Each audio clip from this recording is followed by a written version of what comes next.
Papa qui t'engue Jésus. Est-ce que va repasser mon na western? Papa Jérémie, tozo mona ba musulman à la monde entier ka Allah. Bouddha monde entier ka Bouddha. Branham ka Branham.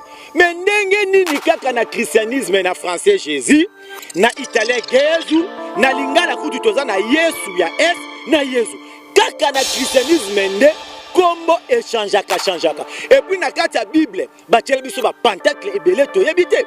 Yo oza kaka prophète, oyebika koloba ko mama na yo ndoki. O bondo. Mais makambu oyo église catholique esala na Tanaki. Makambu oyo ba bebisa na kati ya Bible. Pourquoi bo révélaka yango te papa Jérémie? Donc Fati a raison spirituellement. A raison papa Nabiso Tshisekedi a raison ezana makambu ya mulimo na nzoto nous sommes bénis mboka oyo ekoyiko bongata na inane ezande makambu ya mulimo yango ozomona ke kombo ya Jésus nde bomi kongo kombo ya Jésus omona pasteur oyo acheli dore muninga poison mais soki tozongi na kata Tanaki tozongi na kata Bible biloko wana ezalaki te papa toza na internet cité toza na internet kota même ata les grands maîtres du monde okomona photo oyo ba branamiste bacha photo wana ya Sananda okeli suna ba photo tozolela tango tozalaki bana mike ya Robert Powell ya Jésus auti ku publier abibotika ko sambelanga na tourner kaka film. Donc vraiment papa soki mboka ekufa ezali pona kombo ya Jésus po ondima kombo yango ya Jésus eza kombo ya mabe omona ngambu église avenue moko kenda tana bangi na ba avenue oka bangiringiri bakasavu omona avenue moko ta 80 église baba enlevanga na zamba ya kimwenza à cause kaka ya message oyo peuple akoyeba vérité omona soit disant ba passer musu ya minene na mboko akomika ka kombo yango ya Yoshua na bash na ba limeta wana ba 7e ba 8e mais à terre a kombo te pasteur musu na sendwe yeboko azwa batem na kombo ya Yoshua ba nani nazotangisa na tyrannis et pas ya tata na nazopesa cours ya hébreu na grec ba pasteur ba ke retourna mais mon général ndenge nini yo ozo te ya batu na kombo mususu yo moko ozwa batem na kombo olingi bato ba pesa nga ba dime ba $100,000 bakima soki ozwi kombo ya Jésus au calculer on a tableau d'Oméga parce que Apocalypse ils ont cinq deux choses sagesse na intelligence tu te vois on a mokili mais sagesse tu te bota maka mais Apocalypse est le bien pour na au calculer nombre de la bête chiffre wana ya Satan il faut oser la sagesse et puis la intelligence. Cela veut dire papa nanga Jérémie Lomba eza makambu ya masekite oyo lopango na bino eza munene surtout na Kinshasa wa obandi kaka Yesu azali awa non ezo senga mayele yango ngala sepela mingi na bandeko la biso ba musulman ba pasteur na bango ba benga bango ba mwalimu mutu akoki kokoma mwalimu te koyamba kombo ya litio ndene yo quand même ata français ngo ezo sala bango passe bino bosambela ka Christ il faut ba benga bino ba chrétien bosambela ka chrétien pour na ba benga bino ba chrétien même français ekangi bango branamiste mobutiste kabiliste bosambela ka Christ il faut ba benga bino ba chrétien bosambela ka chrétien pour na ba benga bino ba chrétien donc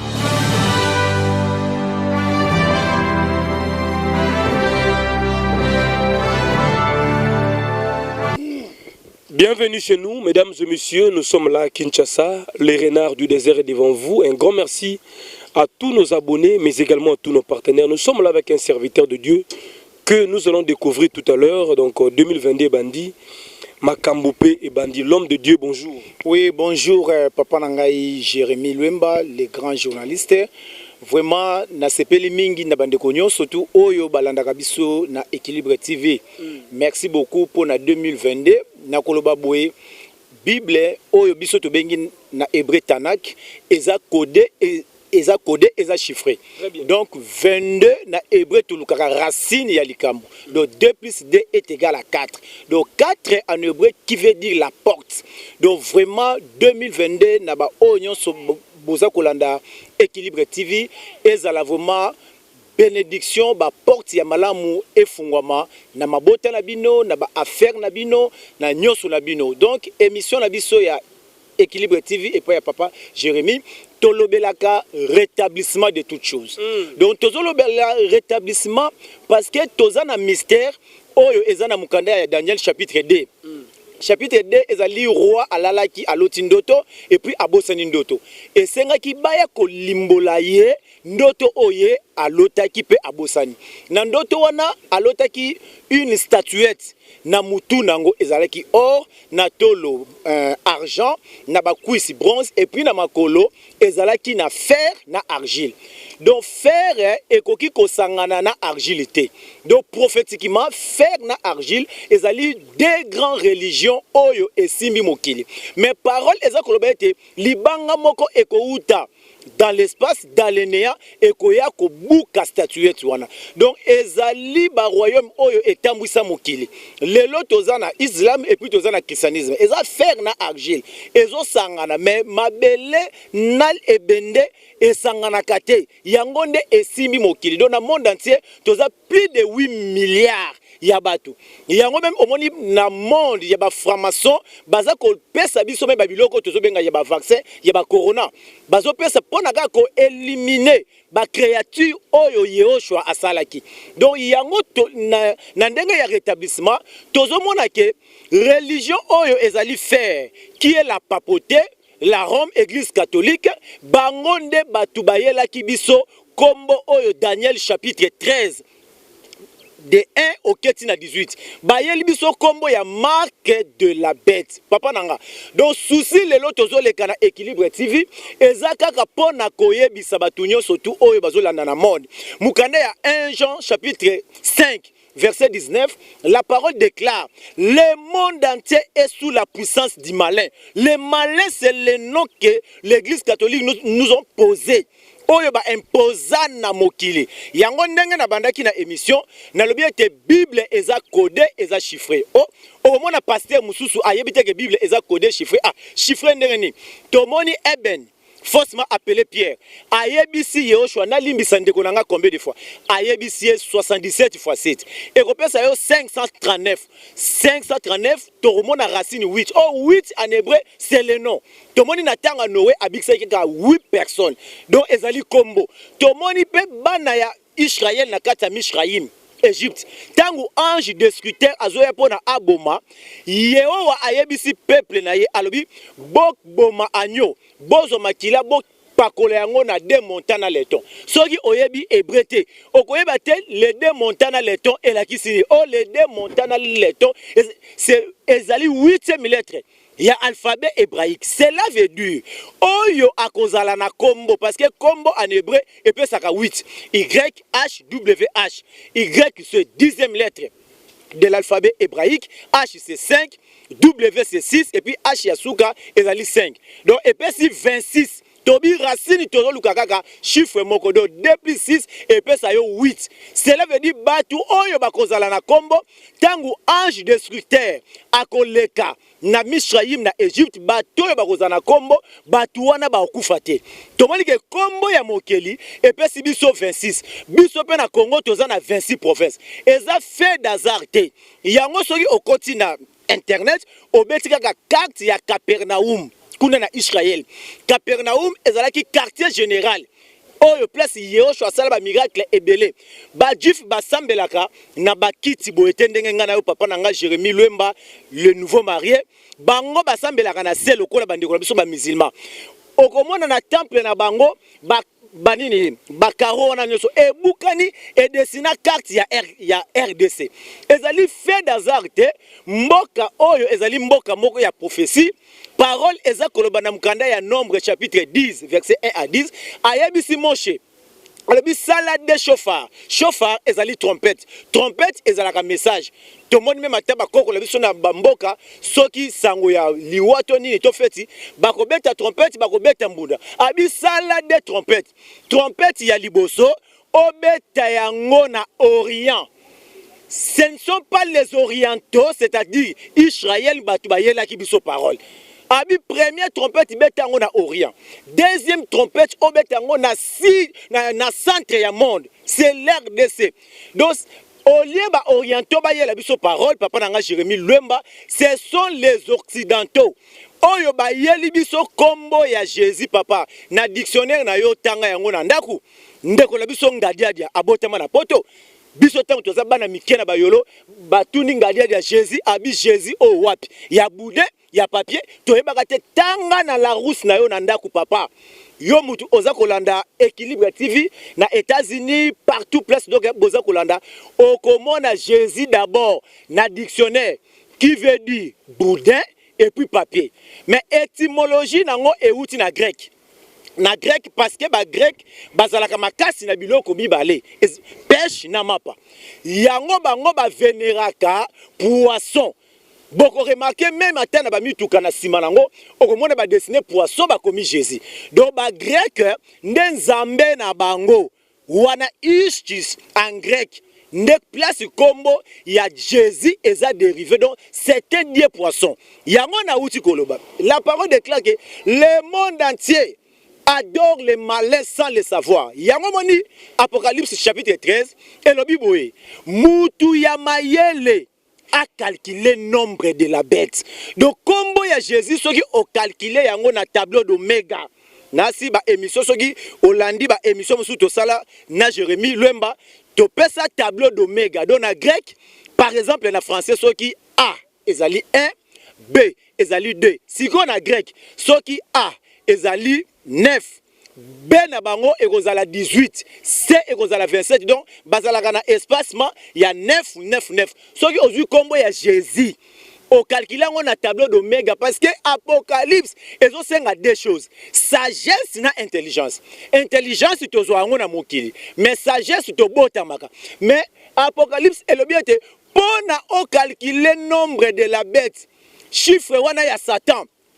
Il faut oser la sagesse et puis la intelligence. Cela veut dire papa nanga Jérémie Lwemba eza makambu ya masekite oyo lopango na bino eza munene surtout na Kinshasa wa obandika ka Yesu azali awa. Non, ezo senga mayele. Yango ngana sepela mingi na bandeko la biso ba musulman.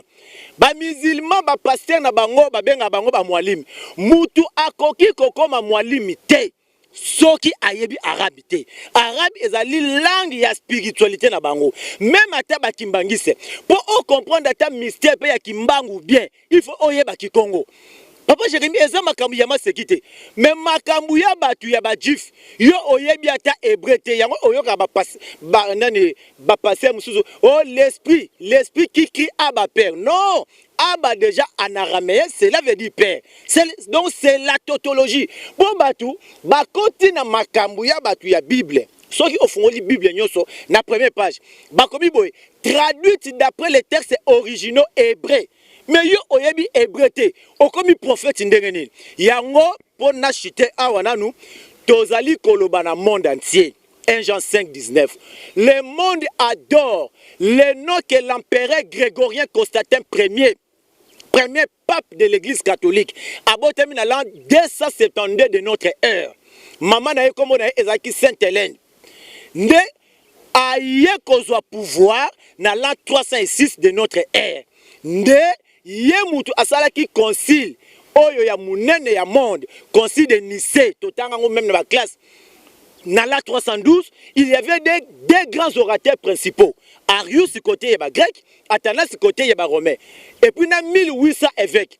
Baza ko traité makambu ya batu ya Bible, makambu ya hébreu. Mais bango moko ba hébreu bazate. Est-ce que possible on a un pape juif? Bazalagate, oh, Jean chapitre 4, verset 22, la parole déclare que le salut vient de Juifs. Donc, il y a tant aye ko sali sa concile wana, baye kolongola le nom.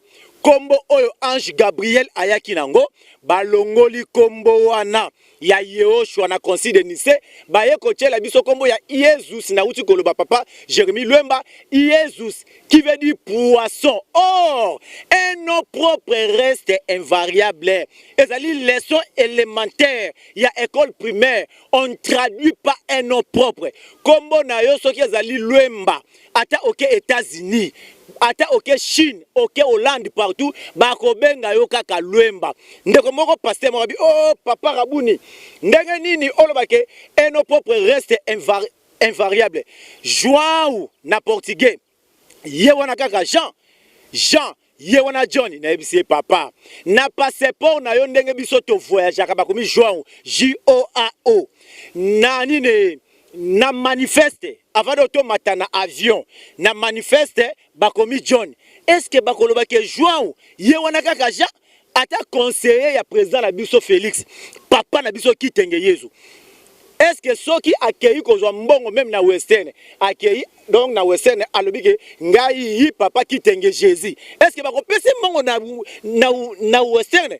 Papa Jérémie tozo mona ba musulman à la monde entier ka ala Bouddha monde entier ka Bouddha Branham ka Branham.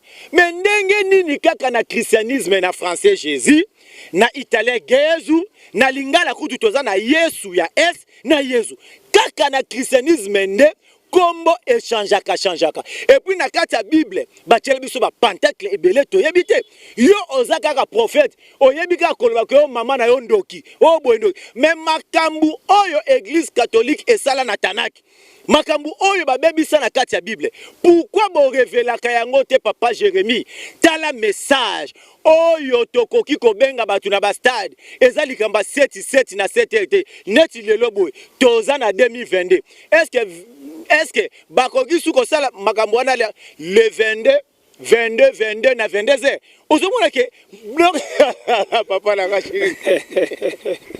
papa la gachi tuka Rabuni Amos le coup c'est la vérité papa Jérémie to solo la la pesi autant o expliquer eza matière eza enseignement. Je crois que il y a à boire et à manger dans tout ça.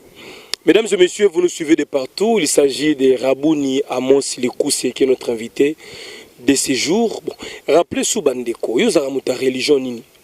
Ozala leader spirituel ya mouvement nini en fait.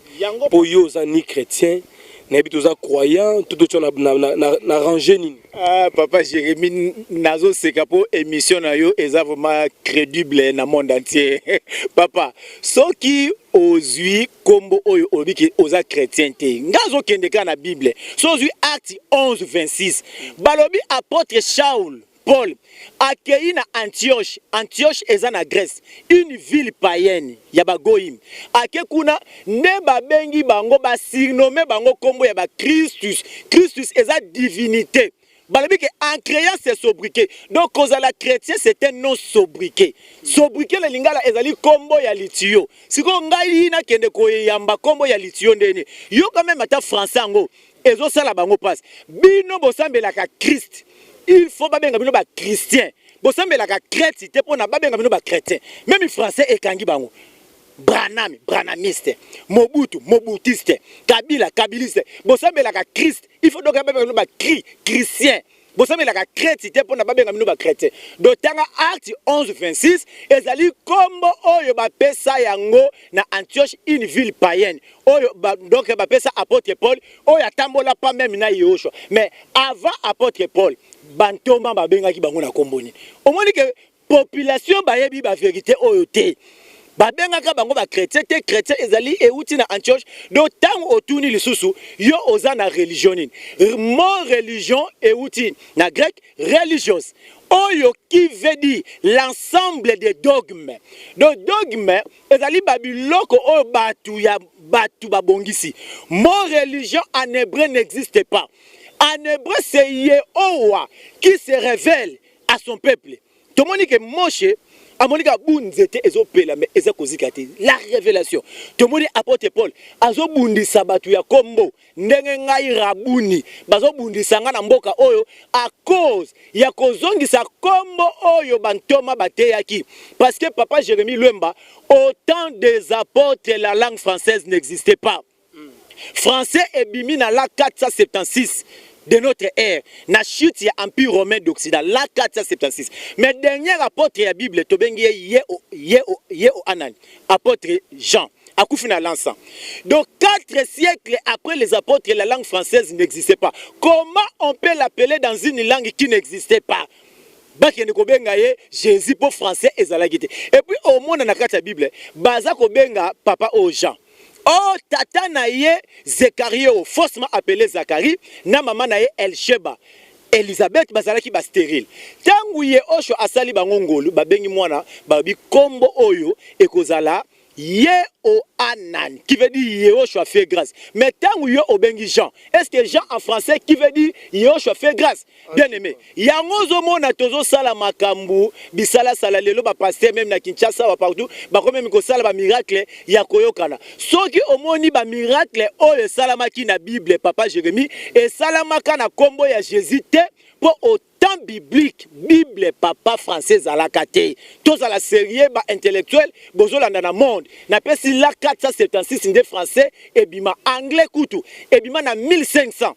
15 siècles après les apôtres. Oh Jesus, apôtre les a outi États-Unis. États-Unis anglais et na 15e siècle. Mais makamba Bible eza makamba ya l'an 0. Tangu Yehoshua kitina mokili ndeto komi kotanga tozalaki kotanga na décroissance tokomi kotanga na croissance ndele lo toza 2022. Donc français ezalaki te bakobenga ye Jesus ndeni bakobenga Jésus ndeni yango papa lokola batu baza koyeba kozonga na ba étymologie te yango ozomona ba pasteur ti lelo bazosenga peuple kaka ba dîme na ba offrande eloko o soki mondimi atali yango malamu akoba oui ba dîme ezalaki ba loi oyo ezalaki na tango ya kala et puis dîme bazalaika kokende kopesa yango ka na temple.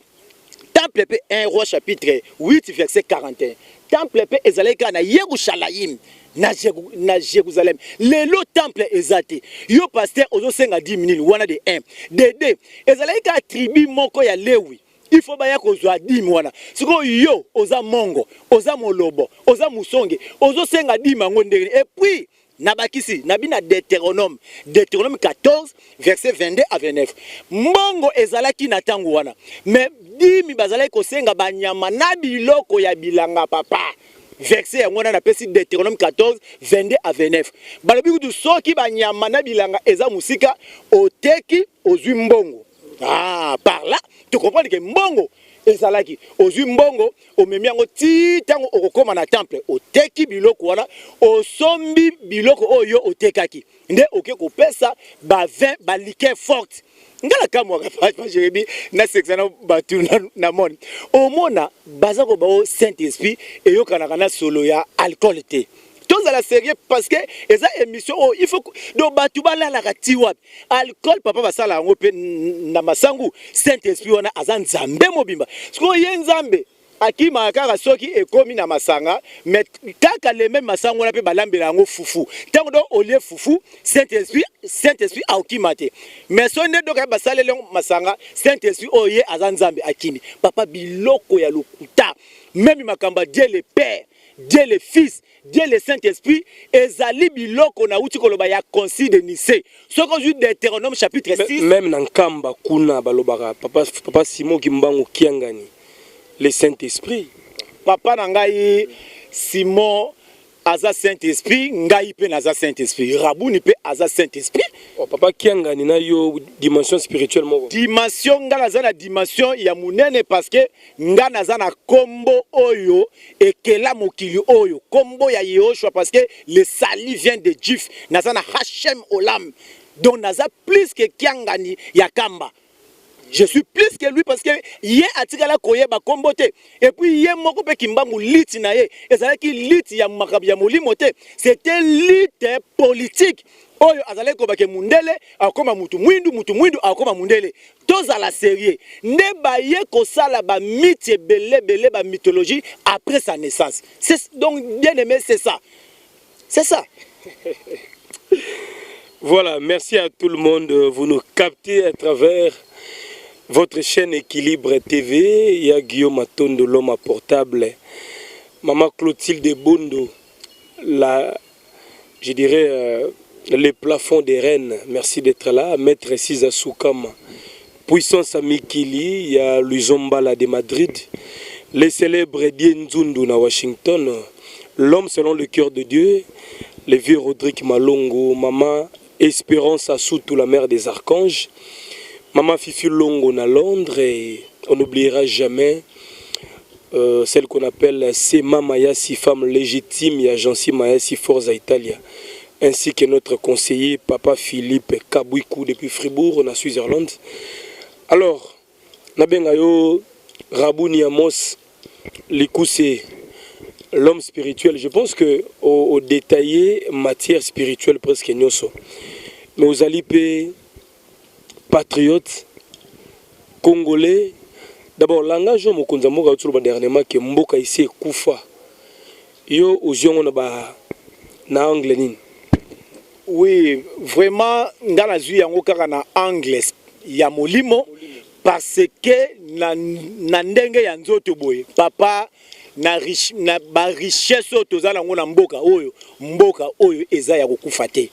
Na ba richesse mboko pona ko bongisa ngo ata na ba moi parce que Congo est un scandale. Scandale.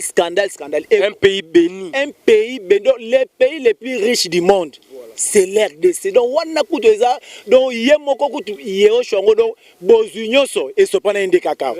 Donc, tous en a Bozu. Donc, ce qui est papa Nabiso Félix Tshisekedi aloy ke mboka ekufa ngai na zonka na ngambu ya molimo même ata président Nabiso Mobutu ndenge à Kataki même à ta relation à Israël, ce n'est pas bien. Ce n'est pas bien donc et puis mboka eza ya kokufa parce que ba meme la biso Jésus. Au monde na banda kunyo surtout Jésus. Donc baza ko adorer Satan papa. Toza na internet cité, toza na internet. Kota même ata les grands maîtres du monde. O comment na photo oyo ba branamiste ba cha. Photo wana ya Sananda auquel ils sont ba photo tozo le latango tozalaki bana mike ya Robert Powell ya Jésus a uti ko publier abiboti ka ko sambelanga na tourner kaka film donc vraiment papa soki mboka ekufa ezali pona kombo ya Jésus po ondima kombo yango ya Jésus eza kombo ya mabe omona ngambu église avenue moko kenda ta na ba avenue ko bangingingiri bakasavu omona avenue moko ta 80 églises donc Fati azana raison na spirituellement azana raison papa na biso Tshisekedi azana raison ezana makambo ya molimo na nzoto nous sommes bénis mboka oyo ekoki ko bongata na inane ezande makambo ya molimo yango ozomona ke kombo ya Jésus nde bomi kongo kombo ya Jésus omona pasteur oyo acheli doke muninga poison mais soki tozongi na kata tanaki tozongi na kata Bible biloko wana ezalaki te okomona na kata ville moko ensemble ezalaka moko ndenge nini Jésus bazobunda susu Jésus oyo ya pasteur azobwakela wana bambwakela non eza tellement que fondement eza mabe yango makambo tout ya mabe ezo continuer papa mais so tali banalise na yo ba dire na yo c'est comme si vous occultiste yo za muta ya monde molili papa Jérémie to sala no ba émission ebele batu ya mayele ba licencié bazolanda biso na ba pasteur botala biso ba pasteur kutu boye bazoka ngo mabe rabuni amos likuse azado ko bomela biso papa ba enlevanga na zamba ya kimwenza à cause kaka ya message yo peuple akoyeba vérité au mona soit disant ba pasteur musu ya minene na mboko akomi kaka kombo yango ya Yoshua na bash na ba limeta wana ba 7e ba 8e mais à terre kombo te pasteur musu na sendwe ye moko azwa batem na kombo ya Yoshua ba nani nazotangisa na tyrannis et pas ya tata na nazopesa cours ya hébreu na grec ba pasteur ba ke retourna mais mon général ndenge nini yo ozo te ya batu na kombo mususu yo moko ozwa batem na kombo olingi bato ba pesa nga ba $10 $100 bakima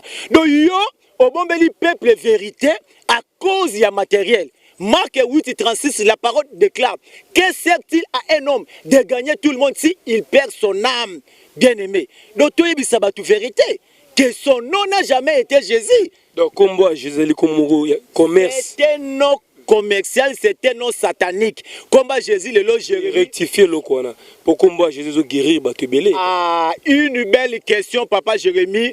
Ozomonanga, nazo zong solo kana kata Bible. Ce qui aujourd'hui 2 Thessaloniciens chapitre 2 versets 7 à 11. Ba lobi boy. Yemo komo keli ye owa. Oyo do ba témoin de Jéhovah ba bebisa na Jéhovah na kokoma wana. Ye moko mutu azotinde la bango ba esprit ona pona bandima na mensonge. Donc eza esprit ya égarement papa. Pasteur nani aleki Copperfield na miracle. Kombo nyonso esalaka miracle. Soki bakimbangise bamonaka miracle te me basambelaka te. Soki ba bouddhiste bamonaka miracle te me basambelaka te. Lelo tala Chine. Papa Jérémy, est-ce que les Chinois, basambelaka Jésus, basambelaka Bouddha, mais les lots talandenge bazotia États-Unis pandi likolo. Et ça pour la combat Jésus, soki be mutu assemblée na kombo nanga, to na kombo na yo Luemba. À mon miracle, soki derrière tout nom il y a un esprit. Et ça bongo. Mais problème na biso ezali Acte 4:12. La parole déclare, il n'y a de sali à aucun autre nom. Donc problème na biso nde ezali sali ya ba âme na biso, ezali lié na kombo ya Yehoshua. Eza pona ba miracle te, eza pona kolata te, eza pona ba mituka te, eza nde pona bomo ina seko, ezali lié na kombo ya Yehoshua. Merci papa nanga Jérémy Luemba. Voilà, merci à tout le monde. Boza tellement ébélé. Levé Daniel Makila coupé ça le Toulousain, Claude Bill en Atlanta. Claude Bill en Atlanta. Et merci encore une fois à maman Claudine Louyé depuis Kinshasa. Donc on vous aime beaucoup. Abonnez-vous encore une fois très massivement sur notre chaîne Équilibre Télévision pour nous soutenir. Le numéro de notre invité est affiché au bas de vos écrans. Pour toute communication, tout message, question. Et mais est-ce que ce qu'on a un problème de santé? Bateau ba échoué en 2021 ba groupe on peut ça on prier yango Jérémy Luemba papa na lobi bandeko tout boza kolanda na 5 continents oza na problème maladie incurable kombo oyo impossible et pas na Yehoshua ezalaka te na préciser ba miracle oyo esalamaka na Bible etikala kosalama na kombo ya Jésus te po Jésus ezalaka te esalama na kombo ya Yehoshua soki oza na problème maladie incurable oza na prostate oza donc oza même na sida ou donc problème nyonso oza nango obengi na 089 60 70 529 089 60 70 529 okobenga tokosala na yo prière en ligne et puis okotémoigner monene ya kombo ya Yehoshua. Voilà, merci mingi tokomi na suka donc Amos Rabouni Likousse qui est notre invité à Zongi Lissous donc Zongi l'émission je pense que beaucoup Koutana Makamebele, ligne débat contradictoire appelé, pour affronter Bino. Le terrain est libre. Quant à moi, un grand merci Nabato Wassal Rabiso Confiance. Encore une fois, Lévier Bobo Batombo, il y a Maman Lami Bekantoy à Londres, Maman Sima Maya si femme légitime, agence Maya si force à Italia, Lévier Guillaume Aton de l'homme à portable, Maman Clotilde Bondo, le plafond des reines. On est ensemble, Hugues Boss Mouakou, également à Pessimbote, Batou Balinga Rabiso. Nous sommes de cœur avec vous, Gabin Kitoko, également à Pessimbote. Donc, Bandeko ba terrain antillé, bo hésité, bo bengabiso. Terrain zali 1500 € en antillé. 1500 € to soldé, bengambo so ba détail, et puis, dans le niveau, il y a Kimpoko 1, toujours antillé. Et pas évangéliste Guy Kabou, il y a 20 sur 20. Ils ont la valeur, il y a 3500 $ à discuter légèrement. On est ensemble pour de vrai. Abonnez-vous massivement. Merci pour le soutien. Merci à Robert Toukou, mon vieux. Merci à Papi Ngolo de la Louvière. Il y a Papi Ngolo de la Louvière. On est ensemble pour de vrai. À nous revoir très prochainement. Merci. Merci, le grand journaliste Jérémy Luemba. Vraiment, on est toujours ensemble, les nouveaux mariés. Merci à Mizo.